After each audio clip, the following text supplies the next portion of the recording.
saan, kailanman di iyong malalapitan. Pag-usapan natin yan. Hong hong, hong hong, hong hong, hong hong.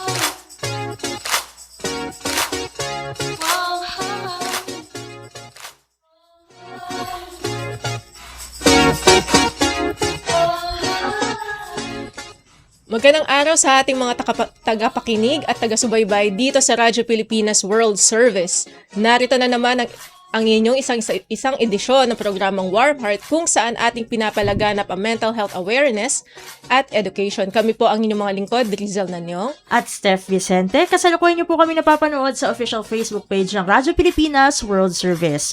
Paki-follow na lamang din po kami sa aming FB page upang live na live niyo pong masubaybayan ang aming mga programa dito sa Himpilan. Bukod sa Facebook page, maaari po ninyo kaming panoorin sa aming YouTube channel, Radyo Pilipinas World Service, via replays and re-uploads para pwede ninyo pong balikan ang aming mga episodes. Samantala, meron din naman kami tinatawag na Evox PBS receiver app para sa ating audio live streaming. So, paano ba ito ma-access? Una, paki-download at paki-install na rin po ang naturang mobile application sa pamagitan ng Google Play Store para sa mga Android phone users at Apple App Store naman para sa mga gumagamit ng iPhone. Syempre, hindi naman pwedeng nakatenga lang ang Evox PBS receiver app. Dapat gamitin din yan dahil pagka on the go naman po kayo at meron naman kayong internet na nasasagap via data o via wifi, ay hanapin nyo lamang po, nasa likod lang ni Ka-Warm Heart Drizzle ang logo ng Radyo Pilipinas World Service upang live na live nyo pong mapakinggan ang aming programang Warm Heart. Sa pagpapalawak ng ating reach ay simula noong last December ay naibalik na natin sa shortwave radio ang Radyo Pilipinas World Service. Ito ay naging posible sa pagtutulungan ng ating mother agency na Presidential Broadcast Service at United States Agency for Global Media o USAGM. Ang Warm Heart ay napapakinggan tuwing Lunes na madaling araw oras dito sa Pilipinas sa mga sumusunod na shortwave frequencies: 9.920 MHz, 12.120 MHz at 15.190 MHz. Ka-Warm Heart Drizzle, syempre hindi natin pwedeng kalimutan ang ating replays naman sa katabi nating istasyon, ang Radyo Magazine, 1278 kHz. Every Saturdays and Sundays po yan mula 1:00 hanggang 2:00 ng hapon. At syempre, ito hindi natin pwede lalong kalimutan dahil nakatoka pala tayo sa ating collab dito sa ating mother agency na Presidential Broadcast Service. Ngayon po ay sabayan nyo po kami napapakinggan sa pamagitan ng 104.3 The Capital FM. So, nasa FM tayo ngayon. Ayun. Ka-Warm Heart, Steph, para mag-umpisa tayo sa ating edisyon ngayon, ano yung tatalakayin natin? Yun nga, Ka-Warm Heart Drizzle, kasi sa panahon ngayon, tila hindi natin na mahihiwalay talaga, yung ating pang-araw-araw na buhay sa social media. Mm-mm. Ayan, ako'y guilty ako dyan, kasi pagising pala sa umaga, ang unang tinitingnan, social media, True. At maging, sa ating trabaho, yung social media at trabaho, laging, it goes hand in hand, Tulad natin, talagang may part tayo sa social media ng ating himpilang Radyo Pilipinas World Service. Kaya, lalong hindi natin mapaghihiwalay yung trabaho at SOCMED. Dalawang bagay ito, itong trabaho at social media na nagbibigay ng koneksyon at oportunidad, pero maaari ring maging sanhi ng matinding pagod at stress. Sa ating mga kabataan, usong-uso naman, ang walang tigil na scrolling, pagko-compare ng kanilang sarili sa ibang tao at pressure na maging perfect sa mundo ng ng mundo ng internet, online. Samantala, sa mundo naman ng trabaho, dumarami rin naman ang nakakaranas ng pagkapagod, hindi lamang sa physical na aspeto, kundi maging sa emosyonal at mental. Ito nga yung tinatawag na burnout. At ngayong episode, pag-uusapan natin ang dalawang issue na yan, no? Ang youth social media burnout at workplace burnout. Ano nga ba ang epekto nito sa ating kalusugang pangkaisipan? Paano ba natin na makikilala itong mga klase ng burnout na ito at higit sa lahat, paano natin maiiwasan o malalampasan ang mga ito? Kaugnay ng ating paksa, makakasama natin ngayon live via Zoom si Dr. Kenneth Lloyd M. Maclang, isang psychologist mula sa Alaya Psychological Services. Good morning, Doc Kenneth. Welcome po sa Warm Heart. Yes, good morning, Miss Drizel and Miss Steph. Good morning sa mga listeners natin sa Radyo Pilipinas World Service, sa mga ka-warm heart natin. Isang magandang umaga sa ating lahat. Maraming salamat po sa pag-iimbita po sa akin dito sa inyong programa.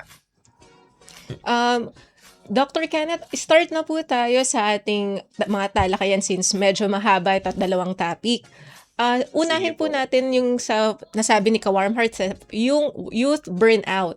So, ano po yung, since lumalaga na po sa social media ngayon, yung social media burnout, paano po natin to ma-explain? Paano po ito nakaka-apekto din sa ating mga kabataan? Mm.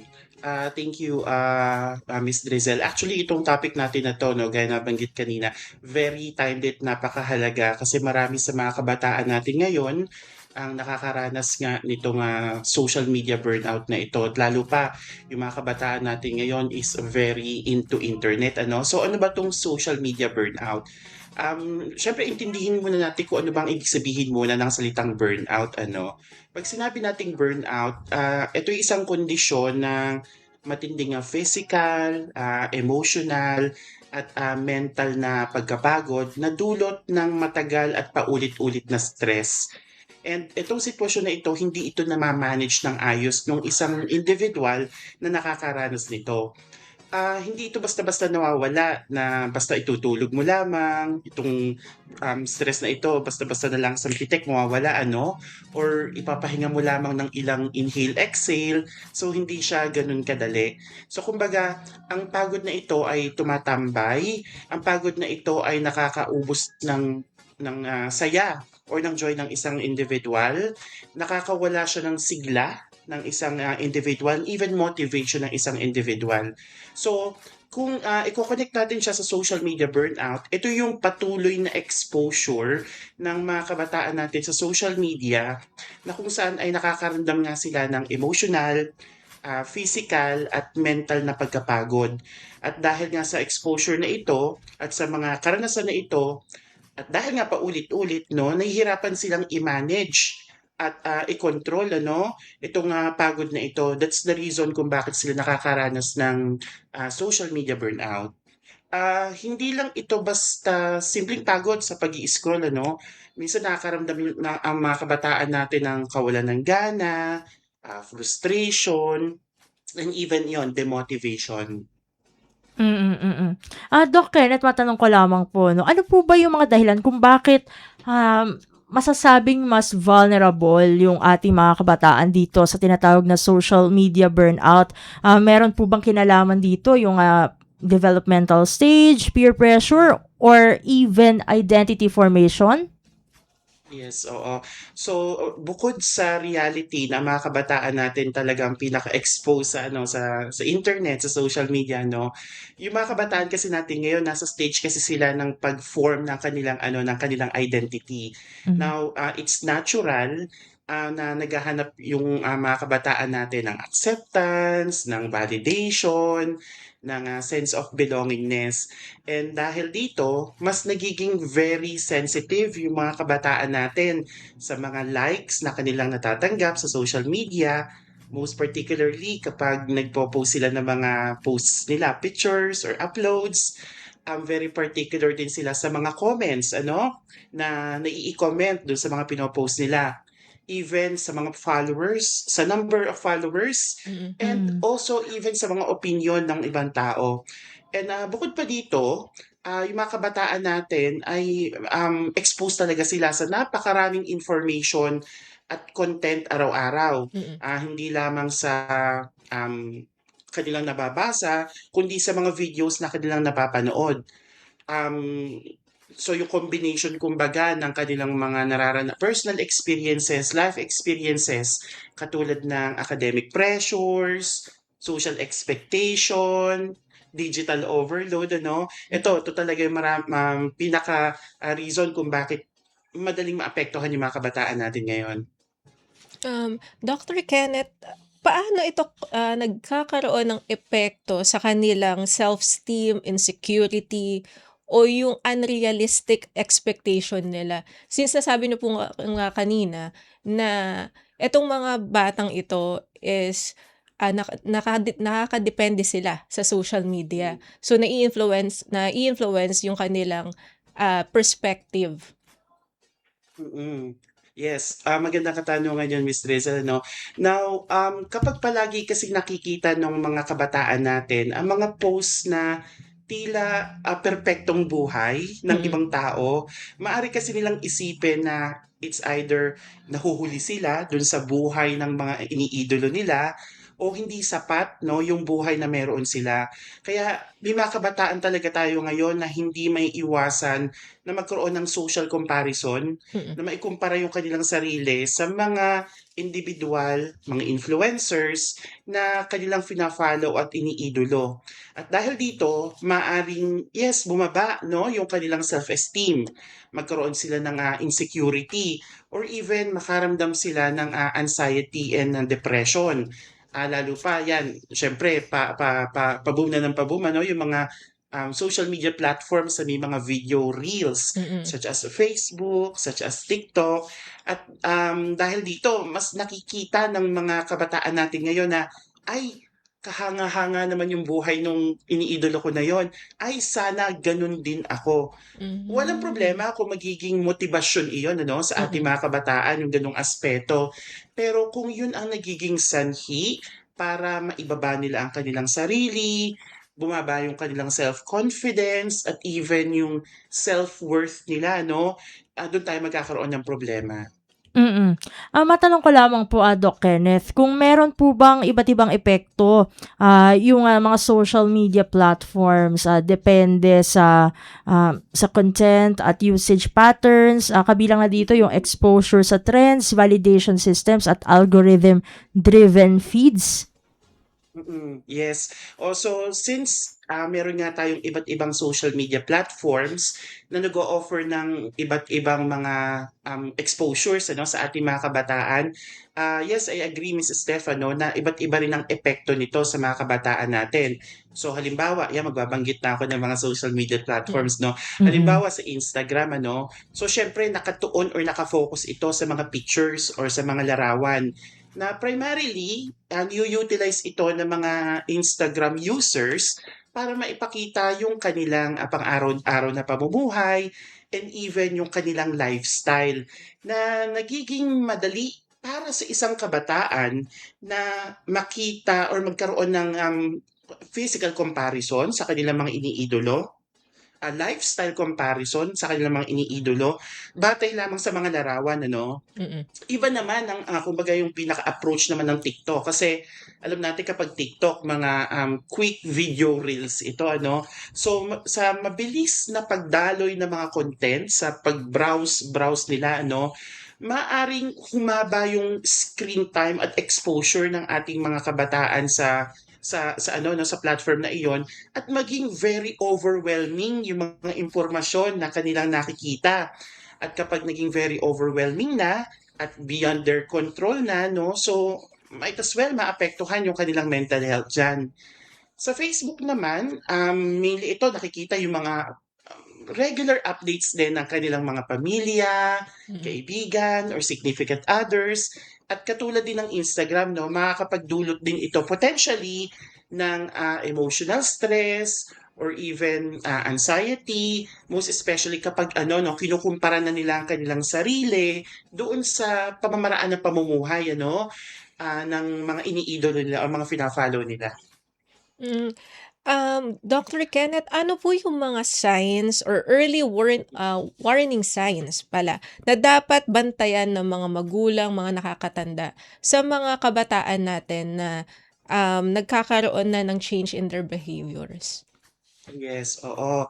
So, isa sa mga sign ano na pwede nating makita ano, ay yung pagkawala ng interes Mm. sa, personal na pakikisalamuha ng ating mga kabataan ano. So, nawawala yung kanilang, social, life, nalilimit yung kanilang social circle, yung kumbaga yung face-to-face interaction kasi they are very focused ano, sa digital world na. Kaya, minsan nasa-sacrifice na nila ano, yung mga, very common or very, regular nilang social interaction na dati nagagawa nila. Pakikipag-bonding sa pamilya, paglabas kasama ng mga kaibigan, pakikipag-basketball kasama ang mga tropa. Pero ngayon, very into, social media na nga sila. So mainly hawak lang nila cellphone, gadget, tablet at kung ano man. Kaya isa sa mga signs na masasabi natin ano, yung nawawala yung, interest nila na makipag-socialize lalo pa yung face-to-face socialization. Mm. Isa pa sa mga signs na pwede nating makita ay yung nagiging irritable sila 'no, madali silang mairita or even mapagod. Lalo pa kapag nagiging very overwhelming na 'no, yung exposure nila sa social media. Nahihirapan din silang makapag-concentrate. Ito very common 'to, kulang sa pagtulog. Ano, lalo pa kapag, napapasarap yung pag-browse nila na hindi nila namamalayan ang paglipas ng oras 'no. Kasi lalo pa kapag na-e-enjoy nila yung kanilang mga nakikita, hindi nila alam na segundo, minuto at oras na pala ang lumilipas and then makikita Mm. nila, ilang oras na lang pala itutulog ko ano. Mm. Kaya sometimes nagli-lead din 'yan sa pagbaba ng academic performance. Papasok sa eskuwela na puyat, papasok sa eskuwela na kulang ang tulog, nawawala ang, mainly ang concentration nila 'no. Yung focus nila sa pag-aaral ay naiituon nila sa focus nila sa social media. At, sometimes din ano, wag naman sana itong mangyari, na may mga kabataan na nababalisa kapag wala silang hawak na cellphone or hindi sila nakaka-log-in or nakaka-online sa internet, Mm. Mm. 'no? So, lalo pa yung mga nakakaramdam ng FOMO, Mm. FOMO, yung fear of missing out, Mm. na, they are worried, they are conscious, they are, um, ah nawawala sila sa concentration kapag hindi sila nakaka-check ng updates online, hindi sila nakakapag-upload o hindi sila nakakabalita or even makahawakan man lamang ano, yung mga cellphones nila.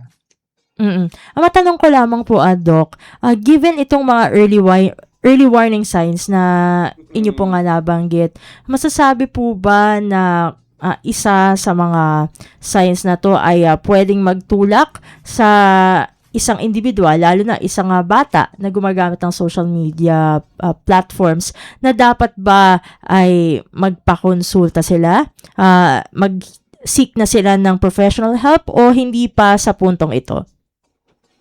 Napakagandang katanungan 'yan, Miss Steph ano.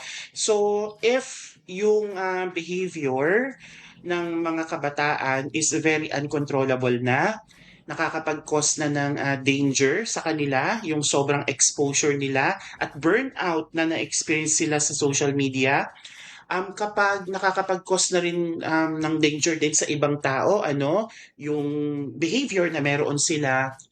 Kapag yung paggamit lang ng social media ay hindi na normal sa normal na paggamit ng isang tipikal na individual ng social media ano, ay that's the time na puwede nang mai-consider na makapagpakonsulta na ano sa mga mental health professionals ano. So, maganda na mai-promote talaga natin yung, pag-seek ng help sa mga mental health professional. Bilang psychologist, isa sa mga kumbaga adhikain namin ay mai-promote yung awareness at pag-seek ng help ano. Hindi kasi natin maitatanggi, Miss, Drizzle tsaka Miss Steph 'no, na dito kasi sa atin may ilan pa rin tayong mga kababayan na kapag nakabalita sila na, "Uy, si ganito nagpa-check sa psychologist, siguro nababaliw na siya." 'Di ba may gano'ng mga Mm. mindset Yes ano? po. Pero hindi po gano'n. Hindi po lahat na nagsi ng help sa mga mental health professional ay may sorry for the word, no, may sira sa pag-iisip, no? Hindi ko po kasi ginagamit yung term na iyon, ano. Mm. Mm. Dahil kahit sino ay pwedeng mag-seek ng help sa mental health professional at gaya nga nabanggit ni ano, no, ni Miss Steph, yes, sa mga kabataan natin ngayon, if you are experiencing mental health concerns or social media burnout, do not hesitate to reach out sa mga mental health professionals katulad ng guidance counselors, psychologists, and psychiatrists. Dr. Kenneth, maiiba lang ako ng topic ng onte. Kasi off-air, nasabi niyo po sa akin na based sa mga studies ninyo, since clinical practitioner din si Dr. Kenneth, nasabi niyo po sa akin na may mga kabataan po na since ano sila, parang burnout na sila um, sa mga nakikita nila or naimpluwensyahan na sila sa mga nakikita nila. Sometimes it leads to trigger warning lang, self-harm, or Mm. ang iba pa is suicide. Paano po ninyo, as a psychologist, paano po ninyo to um, parang nasasabi or paano po tayo makakatulong sa kanila para maiwasan magkaroon ng ganun po o mag-lead sa ganun? Yes, isa uling napakagandang question. Thank you, Miss Drizel, ano. Yes, may mga kabataan ano na talagang nako-consider nila na saktan ng kanilang sarili or even to consider, no, to sabi nga ni Miss Drizel, no, trigger warning to die by suicide, ano. Lalo pa yung mga kabataan natin na they feel hopeless, they feel helpless, they feel that no one will understand them, they feel na wala silang kakampi, pakiramdam nila na sila ang may kasalanan ng lahat, ano? Lalo pa kapag yung mga napapanood or nakikita nila sa social media ay mas nakakapagpalungkot pa sa kanila, ano? So, totoo, may mga kabataan tayo ngayon na kino-consider na saktan ng kanilang sarili at based on studies na parami ang mga kabataan natin na kino-consider no ang nasaktan ng kanilang sarili. So, kami bilang mga psychologists, mga mental health professionals ay ini-encourage talaga namin ang mga kabataan na if they really need help, do not hesitate to ask for help. Kasi asking for help is a sign of strength. No? Iniisip kasi ng ibang kabataan na, ay, ayokong humingi ng tulong sa pamilya ko, sa friends ko, or sa mga mental health professional kasi baka isipin nila ang hina-hina ko. Baka isipin nila ang simple ng problema ko tapos sinusukuan ko. Baka isipin nila ang lalaki kong tao tapos iiyak ako. So sasarilinin ko na lamang, no? Pero if you feel that nalulunod ka na, kapag nararamdaman mo na kailangan mo na talaga ng tulong, do not hesitate to ask for help because asking for help is a sign of strength. Now, maidagdag ko na lamang din, ano, Ma'am Drizel, Yes. kapag ako nagse-seminar, ano, sa mga, sa iba't ibang institution or kapag na-invite ako, isa to sa mga very common question na, Sir, paano po kapag yung mga mahal namin sa buhay na sila yung mga una dapat naming takbuhan? Mm. What if hindi kami comfortable na mag-open sa kanila? What if um, nagdadalawang isip kami na mag-open sa kanila kasi nahihiya kami? Ano pwede namin gawin? So, if you are not comfortable to open up to your family members, your friends, you have us psychologists, guidance counselors, psychiatrists, nandito kami and we will always put your mental health at the center of everything that we do. Ito naman po, Doc, matanong ko lamang po, ano po kaya yung posibleng maging epekto po sa isang bata o mga kabataan natin kapag nagkaroon na po ng tinatawag na cognitive overload dahil sa excessive na paggamit ng social media? Mm. Pag sinabi natin cognitive overload, ano, so may kinalaman yan sa kaisipan, sa focus, sa concentration, ano, ng ating mga kabataan. So kapag nagkaroon ng cognitive overload, yung mga kabataan natin, definitely maapektuhan yung performance niya sa school, no? Na sa halip na yung kanyang mind or yung kanyang brain ay nakatuon sa kanyang mga pag-aaral, sa kanyang academic duties, responsibilities, and obligation, ay yung attention na iyon ay napupunta sa ilang mga non-productive online activities katulad ng mga ilang non-productive na pagbabrowse na nakaka-cause sa kanya ng ng social media burnout. At hindi lang actually sa school may impact yung pagkakaroon ng cognitive overload. Even sa pang-araw-araw na pamumuhay ng mga kabataan natin, nawawalan ng focus, nawawalan ng concentration, kaya napakahalaga, na matugunan agad kasi ang pinakaayaw nating mangyari ay even yung pang-araw-araw niyang pamumuhay at even yung pang-araw-araw din niyang pakikisalamuha sa ibang tao ay maapektuhan na. Ito naman po, Doc, ano po yung mga matatawag po natin na healthy coping mechanisms na pwedeng gawin ng ating mga kabataan kapag ka nakakaranas na sila ng social media burnout? Yes, oo. So, bukod sa awareness about social media burnout, napakahalagang talakayin din itong mga coping mechanisms kasi ito yung makakatulong sa mga kabataan natin kung paano nila mas mamamanage or mas makokontrol yung exposure nila sa social media to avoid itong social media burnout. Number one, ay dapat magtakda or mag-set ng screen time limit yung mga kabataan natin. I know it will be very difficult or very challenging, kasi syempre, kumbaga, source of happiness at fun or joy or excitement ng mga kabataan natin ngayon, na ilang kabataan natin ngayon would be the internet or the social media. But they also need to realize na um, kung makakaapekto ito sa kanilang pag-iisip, sa kanilang performance, sa kanilang feelings and emotion, at even sa kanilang physical na pangatawan, dapat mag-set na sila ng limit kung gaano lang katagal sila magkakaroon ng exposure sa social media. Hindi naman agad-agad isang pitikan na totally wala agad social media, kumbaga gradual decrease ng screen time will be very beneficial, will be very helpful. Pangalawa, as much as possible ay unti-unting sanayin na iwasan gumamit ng cellphone bago matulog. Kasi yung iba sa atin ay marahil may mga guilty tayo mga tagapakinig dito. No? Paghihiga na sa kama, pipikit na, tapos hawak pa rin na cellphone, bubuksan, scroll hanggang makailang episode ng kanilang mga sinusundang mga drama, ay hindi na namamalaya na tumatakbo ang segundo, minuto at oras. So, unti-unti ding sanayin na huwag gumamit ng cellphone bago matulog. So, ilayo ang cellphone makinig sa magagandang music, sa magagandang mga sounds bago matulog, makakatulong 'yan. Aside from that, ay pwede rin tayo maglaan ng mga oras sa iba pang activities such as sports, mga hobbies, pagbabasa, pakikipag-engage sa diskusyon or kwentuhan, tsikahan sa mga kaibigan natin na mga oras na hindi natin napapansin nung masyado tayong exposed sa social media, So, pwede nating ibalik yon.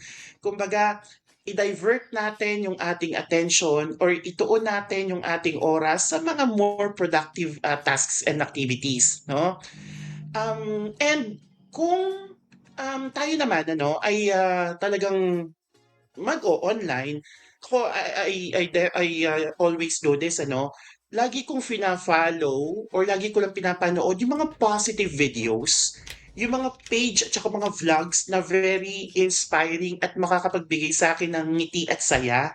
Kasi kapag yung mga negativity lang nababasa ko, so hindi ko fina-follow yung mga page na gano'n, kasi gusto ko na naka-online ako na ako ay masaya, driven, inspired, motivated, lalo pa bago ako matulog. Hindi ako nanonood ng mga vlogs na sobrang lungkot bago matulog kasi ang lungkot naman ang itutulog ko kung malungkot yung pinakahuling napanood ko, 'di ba?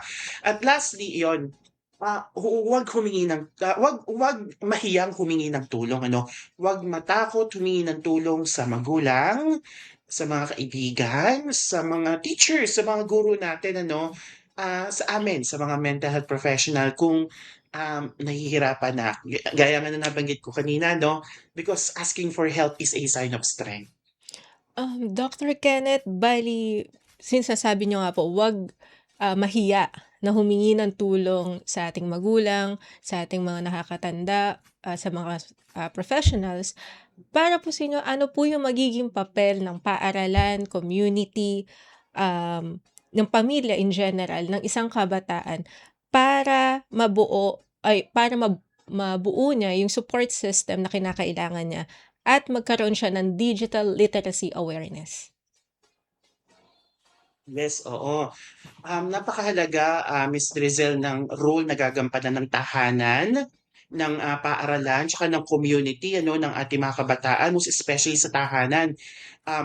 Kasi sa tahanan nagsisimula ang lahat. So, mahalaga na sa tahanan pa lamang ay maituro, magkaroon ng magandang routine ang mga kabataan natin, magkaroon ng magandang understanding ang magulang sa mga kabataan sa tamang paggamit ng social media ano. So dapat ay maituro ng mga magulang yung pros and cons ng paggamit ng social media ano. Yung kung papaano ba natin utilize yung internet para sa ating kapakinabangan at kung papaano ito magli sa kapahamakan sa maling paggamit. Mahalaga ang role na ginagampanan ng paaralan bilang pangalawang tahanan ng ating mga kabataan ano. So siyempre dapat na andyan yung guidance ng mga teachers, ng mga lalo pa ng mga advisors ano. Digital literacy nabanggit kanina ni Miss Rizel na napakahalaga niyan kasi ang digital literacy hindi lang naman itinuturo diyan kung ano ba ang internet, para saan ba ang internet, kung hindi the responsible way of using internet and of course the community ano. So ano ba yung mga pwedeng magawa ng tahanan, ng school, tsaka ng community para mai-promote pa natin itong digital literacy? So, pwedeng magsagawa ng mga seminars tungkol sa digital wellness, no? Seminar workshop, ano? Digital wellness at mental health, para maturuan ng responsible social media use yung mga kabataan natin. Um, para makapag-promote din at palakasin yung mga anti-cyberbullying programs, ayan. Kasi isa din sa mga nakakapag-cause ng anxiety, distress at depression sa mga kabataan natin ano, yung nagiging biktima sila ng cyberbullying. At alam natin na napakatalamak niyan ano, kasi halos lahat ng kabataan ay meron ng cellphone at may access online ano. Puwede talaga nating hikayatin sa sports, sa arts, mga volunteer works at iba pang offline activities sa mga kabataan natin at, mai-promote sana ng tahanan, ng school at ng pamayanan na magkaroon ng, very accessible na mental health support services para sa mga, estudyante tsaka sa mga residente ano. Napakagandang ano 'yan, napakagandang advocacy para sa mga kabataan natin. Mm. Eto naman po, Doc Kenneth 'no, kasi nabanggit natin yung ibang mga stakeholders 'no, kung paano ba natin mapapalaganap itong digital literacy. How about yung mga influencers mismo at maging ang mga social media platforms? Ano po yung maaari nilang gawin para hindi pa po, kumbaga para hindi na po sila makapagdulot pa ng harm doon sa mga Oo. kabataan na magko-consume nung mga information na kanilang binibigay? Oo. Um, I will answer that very good question sa dalawang lente. Ano, una, sa perspective ng mga influencers, at saka pangalawa, sa perspective ng mga followers ng mga influencers na ito. So, kung ako ay isang influencer, ano, I have this online and social responsibility na ang aking iko-content, ang aking ia-upload, ang aking i-share is para sa kapakinabangan ng community ano. Hindi natin maitatanggi na marami tayong mga influencers ngayon or may mga influencers tayo na nahanap buhay itong pagwa-vlog nila, ano, itong pagiging online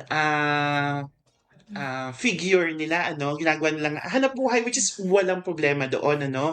Kaya lamang dapat alam nila na meron silang social responsibility o responsibilidad sa lipunan na kung ano man ang kanilang i-upload, maraming makakakita niyan. Mm. Libo-libo, milyon-milyon, at ang pinakaayaw nating mangyari, yung negative behavior na ipinapakita ng mga influencers ay magaya or matulad ng ating mga kabataan. Gaya nga na nabanggit natin kanina sa unang bahagi po ng ating talakayan, ano, sa stage ng mga kabataan, nandiyan yung identity formation eh. At ang pinakaayaw natin mangyari, yung identity or yung bad identity ng mga influencers ay ma-replicate or magaya kasi ina-idolize sila ng mga kabataang ito.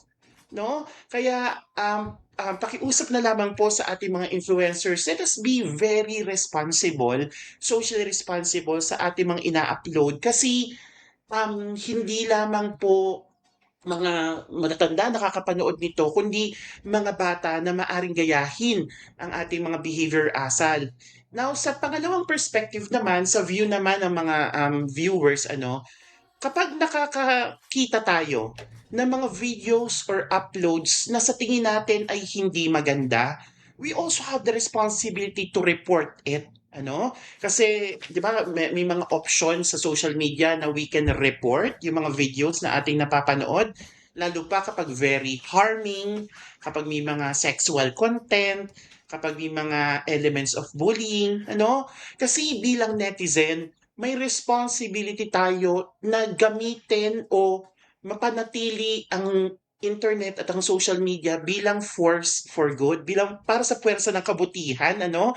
At hindi para maging promoter at supporter pa ng pambubuli, pangungutya, pang-i-scam, or even panghahamak ng ibang tao, ano? So, it is a collaborative effort.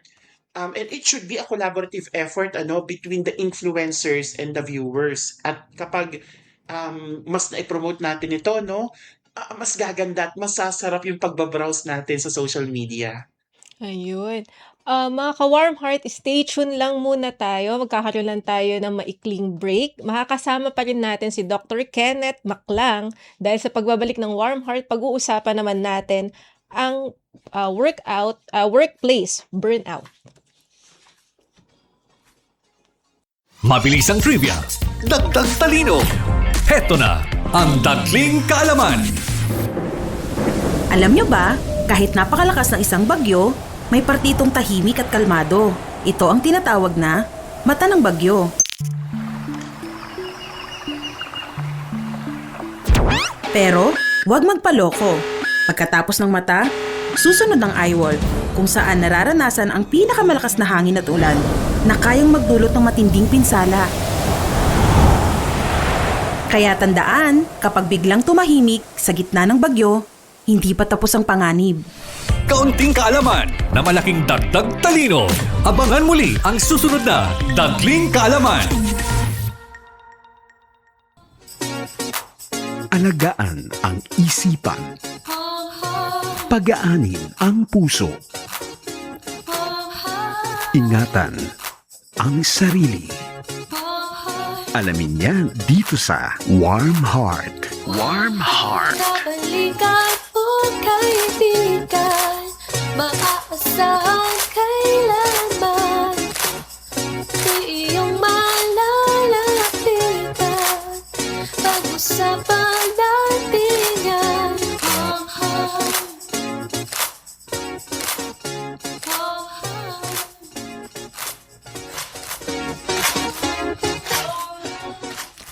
At nagbabalik na po ang ating programang Warm Heart at kasama pa rin natin ang ating resource person sa araw na ito. Walang iba kundi si Dr. Kenneth Lloyd M. Kamaklang. Isa po siyang psychologist mula sa Alaya Psychological Services. At tulad ng ating nabanggit kanina, dadako na tayo sa ating ikalawang topic sa araw na ito na workplace burnout.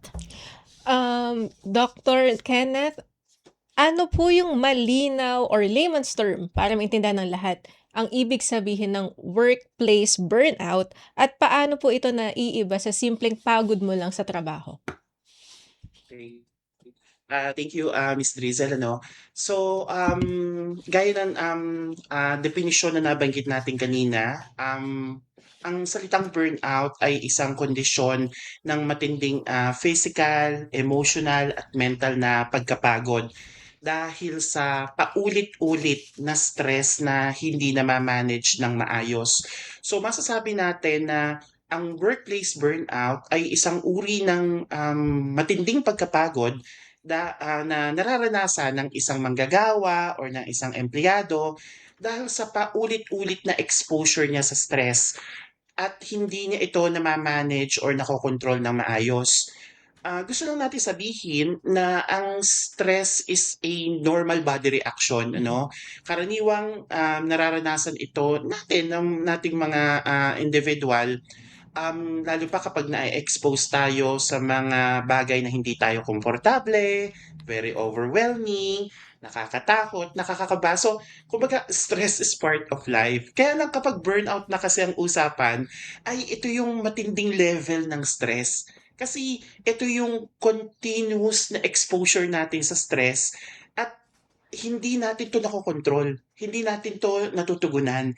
Hindi natin to naaayos. Kaya kumbaga, nalulunod tayo bilang manggagawa or bilang empleyado sa mga responsibilidad na ating ginagawa. Yeah.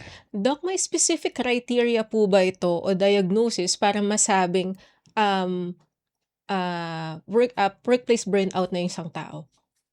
Mm. May actually tatlong major na characteristics itong masasabi natin na workplace burnout, ano. Number one would be yung matinding pagkapagod or exhaustion. Bilang mga manggagawa or empleyado, natural na tayo mapagod, ano, lalo pa kapag very busy ang isang particular na araw, kapag very, ano, busy talaga, no? Kaya lang, hindi lang physical yung napapagod sa atin kapag tayo nababurnout. Psychological, mental, and even emotional, napapagod tayo. Na minsan ay napapatulala na lamang tayo, minsan ay nawawala tayo sa focus at concentration, ano, dahil sa sobrang pagkapagod at exhaustion natin. Pangalawang katangian nito would be yung nagiging detached na tayo sa ating trabaho or nagiging negative na tayo sa ating trabaho. Kaya yung ilan sa mga individuals nakakaranas ng burnout, it's either nagkakaroon ng problema sa kanilang attendance, no? Absenteeism, tardiness, or even nagko-quiet quitting na yung iba, no? Pag sinabi natin quiet quitting, yung indirectly ini-express nila yung pagsuko na nila, no, sa kanilang mga trabaho.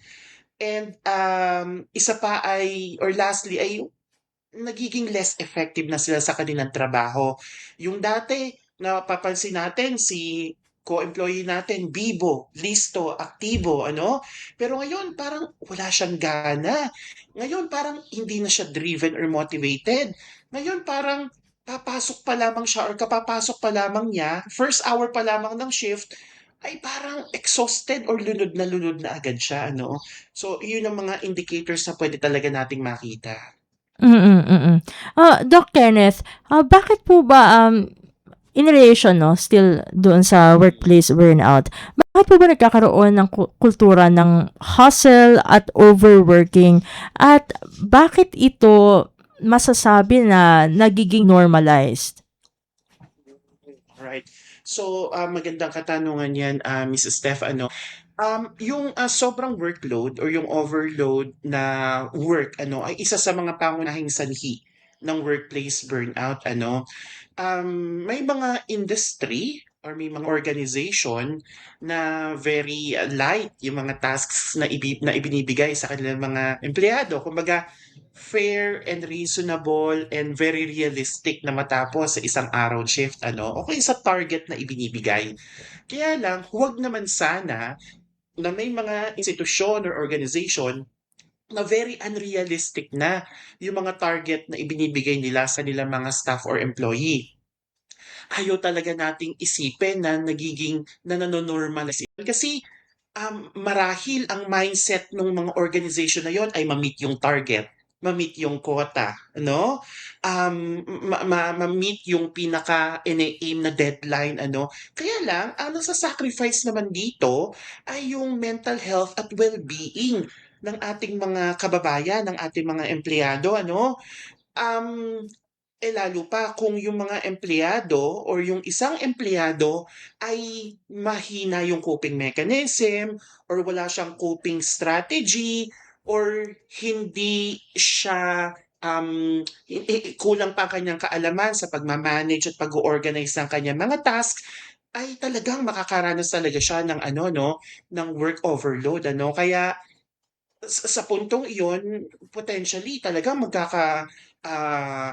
work burnout talaga siya.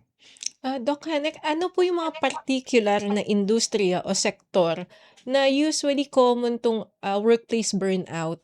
At ano yung mga common traits na nakikita sa isang tao na burnout na? So, wala naman tayong, wala akong naisip na very particular ano na industry ano, na kung saan makikita natin yung very common na makikitaan natin ng mga empleyadong may mga, workplace burnout. Actually, lahat ng industry potentially ay puwedeng magkaroon ng mga, cases ng workplace burnout. Yun ay kung sabi ko nga kanina, ang ibinibigay na tasks and role natin sa ating mga empleyado is very unrealistic yung deadline o talagang malulunod talaga sa trabaho yung ating mga empleyado kung pagbabasihan natin yung time in motion ano. At gaya nga nung mga nabanggit kong characteristics kanina, na nagiging detached na sa trabaho yung isang individual, nagiging negative na yung perspective niya sa kanyang trabaho, umaga pa lang exhausted na siya, bumababa yung effectivity niya sa trabaho, ano? Yung attendance niya, mapapansin natin, palaging uma-absent, palaging nale-late, ano? At ang pinakaayaw nating mangyari dito ay dahil nga burnout na siya sa kanyang trabaho, ang ayaw nating mangyari ay mag-lead to resignation. No? Mag-lead na mag-resign na ang isang particular na employee. Because kapag nag-resign ang isang empleyado na dahil sa work burnout, syempre nakakalungkot because as we know that the employees are the most important resource in every organization, ano? Hindi tatakbo ang kumpanya kung walang tao, kung walang human resources. Kaya talagang napakahalaga na matingnan talaga natin yung welfare tsaka well-being ng ating mga kababayang empleyado.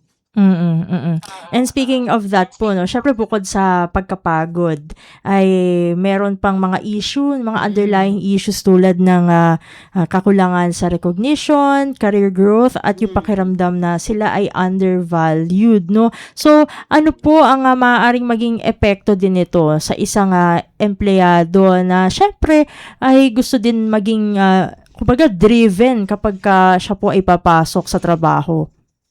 Yes, oo.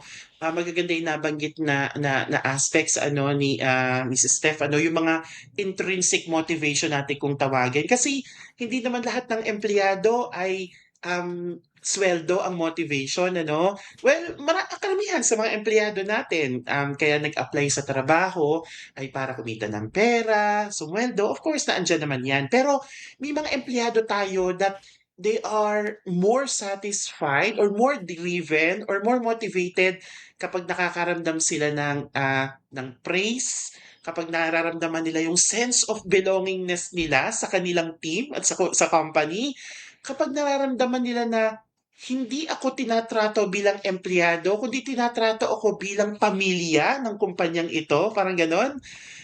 Na nava-value yung mga effort ko ano. So, ano ba yung consequence o ano ba yung consequence kapag hindi natin natugunan yung ganong klase mga aspeto?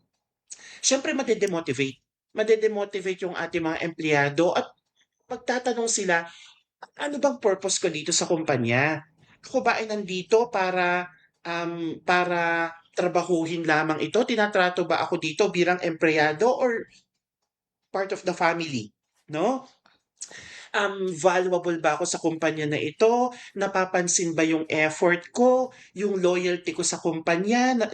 Napapansin ba na kahit hindi malaki ang sweldo ko sa kumpanyang ito, nananatili ako kasi mahal ko yung kumpanya, pero hindi hindi napapalitan yung output na ibinibigay ko sa input na nare-receive ko, ano? So, kung tawagin natin yung equity, no? Yung equity, yung output na ibinibigay ng ating mga empleyado, bukod sa kanilang mga effort, even their loyalty can be considered as their output. Napapantayan kaya iyon ng input na kanilang nare-receive, such as ng sweldo, recognition, at yung pag-value ng kumpanya sa kanila. Doc Kenneth, meron po ba itong relation sa anxiety and depression? Tapos, kung meron man po, maari po ba itong mauwi sa isang seryosong mental health condition pag napabayaan? Mm. Yes, oo, posibleng ang workplace burnout ay mag-lead sa anxiety at saka depression, ano? At kapag pinag-uusapan natin yung anxiety, nandyan yung aspeto ng pangamba, ng takot, ng pagkabalisa sa mga bagay na hindi pa naman nangyayari or sa mga bagay na hindi naman mangyayari, ano? Yes, sometimes it also leads to depression, most especially kapag hindi na nakokontrol, hindi na namamanage, at pakiramdam ng isang empleyado ay helpless, hopeless, wala makakaintindi sa kanya, lahat na lang ng bagay na nangyayaring pangit ay dahil sa kagagawan niya. Yes, nagli-lead din sa anxiety tsaka depression, ano? At ang pinakaayaw natin mangyari dito would be mas mag-lead pa sa mas seryosong bagay itong workplace burnout na ito, na isa sa mga sintomas o isa sa mga manifestations or signs ng depression. Trigger warning po uli, such as pag-self-harm or pag-die by suicide. Kaya ako bilang industrial psychologist din, ay pinopromote din dapat talaga natin, ano, lalo pa may mental health law na tayo, ano, pinopromote talaga natin hindi lamang sa mga schools natin, hindi lamang sa mga community natin, even sa mga workplace natin, na magkaroon ng mental health program, ano, para sa mga empleyado natin. Kasi mental health is as important as physical health. No? There is no health without physical health and mental health. Diba, tandem lagi yan, dalawa na yan. Kaya kudos, ano, at salamat sa mga industry at organization na nagpo-promote ng mental health at well-being ng kanilang mga empleyado.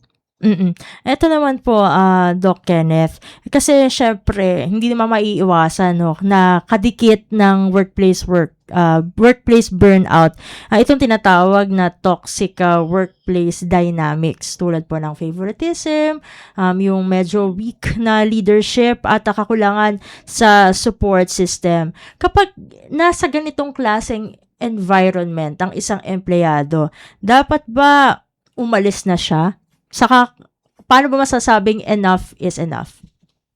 Alright, okay. So, wala namang perpektong organization, ano? Kumbaga, wala namang perpektong institution. May mga kaunting mga shortcomings, pagkukulang, or weaknesses ang bawat mga institution. Kaya lang may mga organization at institution talaga na mayroong mga toxic work environment. At pag sinabi nating toxic work environment, kaakibat na dyan, ano, yung toxic workplace dynamics, relationship ni empleyado sa kanyang boss, relationship ni empleyado sa business owners, relationship ni empleyado sa kanyang mga kasamahan. Ano? So, ano ba yung mga scenarios na nagkakaroon ng toxic workplace environment? Bullying. Diba? Kapag napopromote yung bullying or natotolerate yung bullying, ayaw nating mangyari yan, ano? Pangalawa ay, halimbawa, may mga grievance or may mga complaints si empleyado na i-raise kay boss. Tapos, i-disregard, i-neglect na lamang, hindi papakinggan. Another, kapag halimbawa ay may mga suggestions or recommendations, si employees and staff, hindi sila nabibigyan pansin o hindi sila nabibigyang boses, nepotism can also be, or palakasan system, favoritism, no? So, may mga industriya na nangyayari yung ganyang mga negative workplace culture tsaka environment, So, the best thing that an employee can do is, of course, to raise these concerns sa kinauukulan. Halimbawa, may complaint siya or may feedback siya sa kanyang kasamahan, pwede niyang i-raise sa kanyang supervisor. Kapag naman si supervisor ang kanya irereklamo, pwede niyang i-raise sa kanyang manager or sa human resource department. At kapag lahat ng mga resources ay na-maximize na niya, may mga government agency na pwedeng makinig sa kanila. Of course, we have the Department of Labor and Employment and of the NLRC, dahil ang mga empleyado natin ay protected din naman talaga ng ating batas, ng ating labor code, kumbaga. Now, yung nabanggit ni Miss Steph kanina, kailan ba yung enough is enough, 'di ba? Yung talagang ayoko na, talagang period na, tapos na, putol na ang PC ko, talagang wala na akong patience dito. Kapag hindi na nakikita ng isang empleyado yung value niya sa company, kapag hindi niya nakikita ang sarili niya na mag-grow pa sa company, kapag hindi niya nakikita ang sarili niya na i-value or i-value pa ng company, I think those are good reflections and realizations to consider na enough is enough. Sa tingin ko, kapag ikaw ay hinihigit na lang ng iyong mga paa para pumasok sa kumpanya, sa tingin ko, isa rin yun sa mga trigger kung bakit pwede mo nang pag-decide na mag-stop. Pero kapag puso mo ang humihigit sa'yo na pumasok sa bawat araw, continue, tuloy lang, no? Tuloy lang ang pagtatrabaho, Kasi may mga kababayan tayo na excited pumasok kinabukasan. Pero may mga kababayan tayo na kapapasok pa lamang, ka-start pa lamang ng shift, gusto na agad matapos or mag-end. No? Gusto na agad umuwi. So, ilan yun sa mga triggers na pwede nating mapansin? Doc Kenneth, kailan po kailangan humingi ng professional help ang isang empleyadong nakakaranas ng ganito po? Yun, oo. Um, that's a good question kasi marami sa mga empleyado kasi natin, syempre, nasa adult stage na yan, Mm. May mga individuals kasi na they feel na siguro naman kaya ko pa to, no?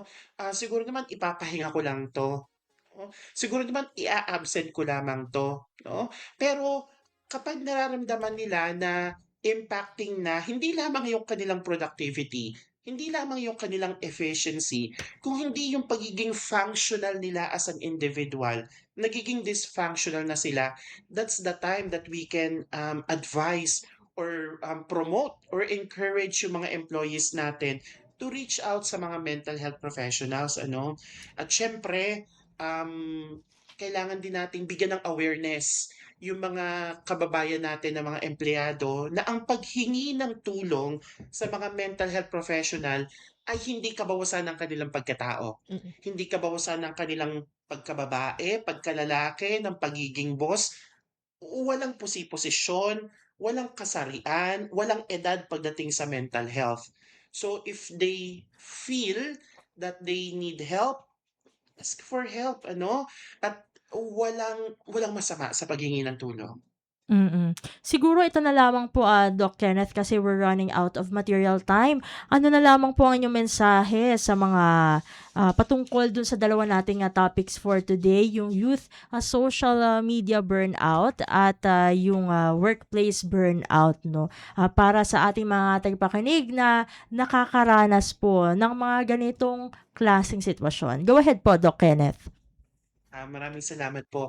Mensahe ko po sa ating mga tagapakinig para sa ating pong paksa about social media burnout at saka workplace burnout. If you need help, ask for help. No? Gusto ko lang po talagang paulit-ulitin na asking for help is a sign of strength.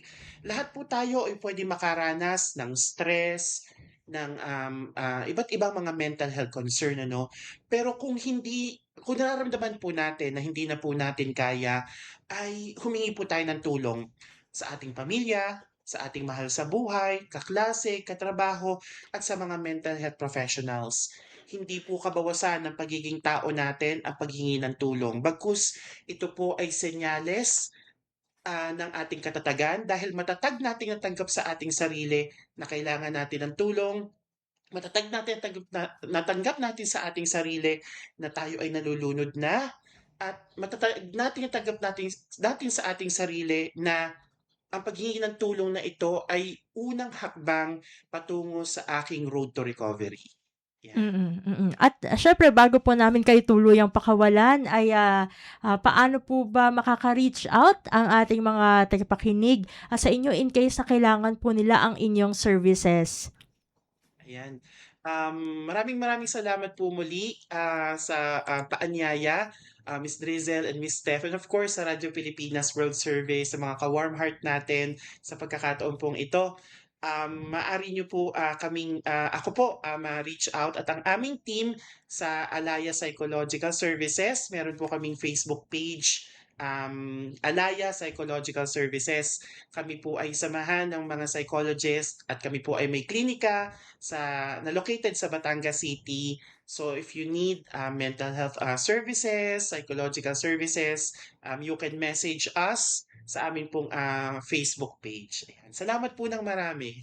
Maraming salamat po, Dr. Kenneth, and have a blessed Sunday po. Happy Sunday po sa inyo. Marami pong salamat. At ating nakasama sa edisyong ito ng ating programa si Dr. Kenneth Lloyd M. Kamaklang, isa pong psychologist mula sa Alaya Psychological Services.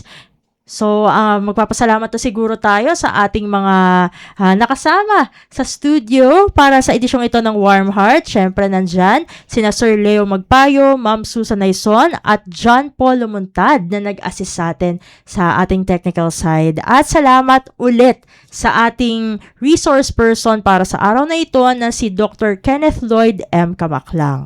At dito na po nagtatapos ang ating palatuntunan sa araw na ito. Kami pa rin po ang inyong mga lingkod, Drizel Nanyong At Steph Vicente, at ito ang Warm Heart. Warm heart. Warm heart. Warm heart. Warm heart. Kabalikan o kaibigan, maaasahan kailanman. Di iyong malalapitan, pag-usapan natin yan. Warm heart. Warm heart. Warm heart.